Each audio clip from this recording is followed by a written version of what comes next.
Hello and welcome to this video series on KQL. In this video series, we will take a look at the different functions available in KQL and how they are used. Let's jump into the session.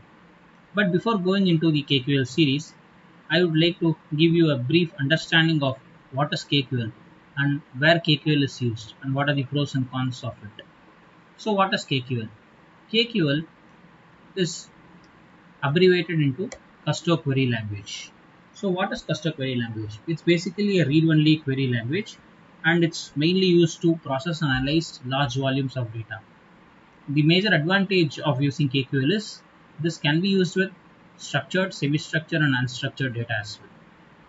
So this was developed by Microsoft for use in the Azure Data Explorer tool. From the keyword standpoint, KQL has keywords which are very similar to that in SQL, but the syntax is going to be slightly different. And the reason behind that slight difference in the syntax is the KQL is primarily optimized for real-time telemetry and log analytics. So where exactly is KQL being used? So KQL is being used primarily in Azure environment as well as in Power BI, and the areas where KQL is being used is KQL is being used in the application insights where people can monitor the health of the application. Similarly, it is used in the Azure Monitor and Log Analytics workspace also.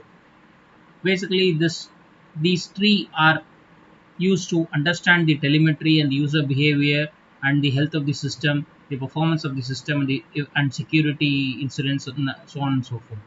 So this KQL is also primarily used in Microsoft Sentinel. So Microsoft Sentinel is a application that is used to manage the security in Azure. This also is useful in Power BI when you are trying to connect to Log Analytics workspace or a telemetry data using the Azure Data Explorer connector. So that gives you an option to write KQL in Power BI. So what are its pros and cons? From the pros perspective, this has a very great query performance on large data sets, and the chaining operation that we are doing in KQL is going to help with the processing and the performance of the query.